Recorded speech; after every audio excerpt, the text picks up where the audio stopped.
Imagine, if you will, the biggest, dumbest dipshit you've ever seen in your life. What's his name? Rude. I was trying to get you to say Jerry Gergich from Parks and Recreation. For my mural, I was inspired by the death of my grandma. You said mural. No, I didn't. Yes, you did. You said mural. I heard it.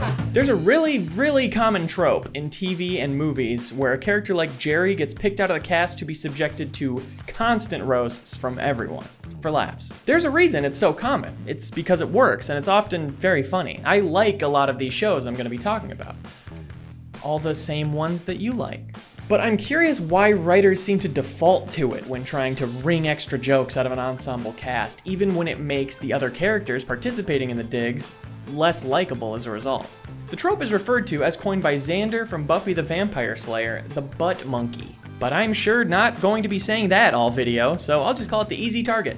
The easy target is pretty often, like Jerry, the center of abuse from the whole ensemble. Take Lutz from 30 Rock, the punching bag, or at least the easiest, weakest punching bag of the TGS writer's room. Some usually likable characters are at their most cruel when confronted with Lutz just existing. Everybody shut up. Shut up, Lutz. But Lutz is a big weirdo, so ripping on him for the most part feels justified, or at least an understandable venting of frustration. Meredith from The Office also gets this kind of treatment, but portrayed further on the deserving it end of the spectrum. Her character exists mostly to disgust everyone with her liking of sex, despite not being conventionally attractive.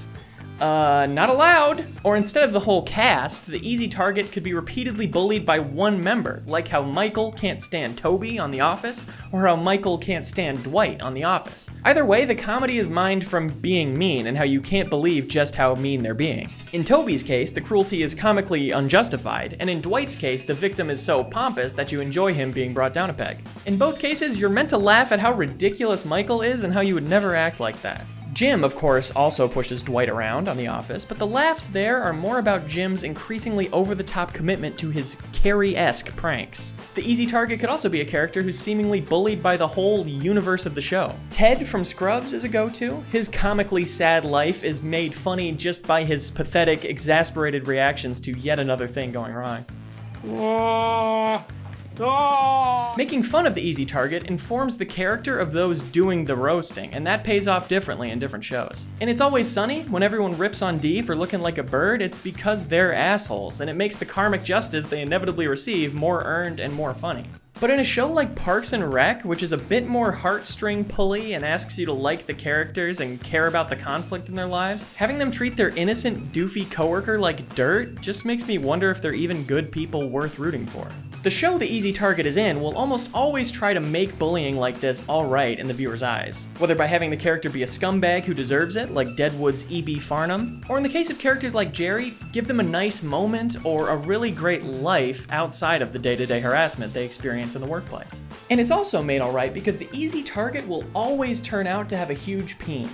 Jerry, Xander from Buffy, Ron from Party Down, Billy from Sirens, Cyril from Archer, Ned Flanders. It's a trope in itself. There's no specific term for it yet though, so I'll coin one now.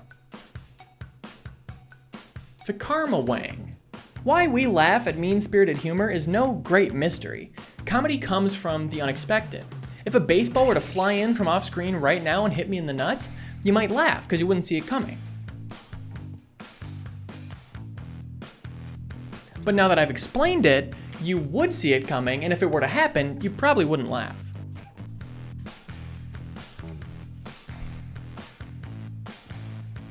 So mean jokes are funny because people generally aren't overtly mean the way they can be on TV. Far from it. You probably don't even roast the jerk who cuts in line at the bank. Coward! See? Mean joke. And even if you are exposed to or perpetrate mean jokes all the time, it just becomes a matter of surprising you with something really mean to make you laugh. I rely on mean jokes a lot. In this video, even. They're easy and they usually work. And for any age group, but they might work especially well on kids. You've got Josh on Drake and Josh, Freddie in iCarly, Robbie from Victorious. Or so I'm told. And it's very typical Disney Channel style humor. Rip on your parents? Instant classic. Kids are still figuring out humor, and that kind is very easy to write and guaranteed to surprise kids. Who'll be surprised by anything. I mean, if you're a kid and you're watching this, boo! But where does that stuff stop? In every friend group I've ever been in, there's been an easy target. Somebody who gets picked on lovingly, sure, but how lovingly can you really bully someone? Sitcom easy target comedy has aged pretty poorly for me. Maybe it's because life has become cruel enough, just an unending world destruction tour of humanity's capacity for barbarity. But when I rewatch Community and see another scene of the study group shitting on Britta, the only thought in my mind is, come on, guys. She's your friend. Hey! What the hell's this thing doing here? What the fuck? Excuse me? Don't you be confused at me. I'm the one that's confused. No, yeah. It's just people don't normally notice the house. You're about to notice that my foot is up your ass if you don't move out of here right now. Yeah, I'm super sorry, man, but it doesn't really work that way. Might be a bit. Can I get you a drink? Drink of what? So you said you're making a video. Well, what's your premise? Well, it's kind of about, I don't know, you know Jerry from Parks and Rec? Don't get me started on that sack of shit. It's just about like comedy punching bags like him and how they bother me. Well, what bothers you about him? I guess the trope is just lazy. It might be encouraging people, especially kids, to be mean to their friends for a laugh. And you're making a whole video about that. Yep, That really gets on your nerves. sure. Why? You never made fun of one of your friends?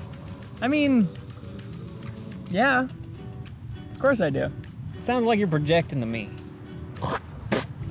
Well, I guess. But every friend group has someone they pick on. Does that make it all right? Is this a lecture? I'm just saying. It's one thing if everyone's on board, but you seem a little bit sensitive about it. Look, it's just an essay, man. Can't I just go on YouTube and point out obvious shit about The Office like everybody else? How do you feel when you see someone on the TV getting bullied for a laugh? Sad. Sad don't count. Everyone's sad. What do you feel? I don't know. Kind of guilty? Like you don't treat your friends well enough? I really do hate how mean I've been to them for laughs. You're becoming cognizant of the disappointing fact that you don't measure up to your own self-concept. ContraPoint said that. Of course, she's canceled now. I guess I never really thought about it like that. It's occurring to me now that the morality affixed to different levels of cruelty within a social group is really only relevant based on the needs of those within that group. And to pass judgment from outside of it, well, that's just, oh!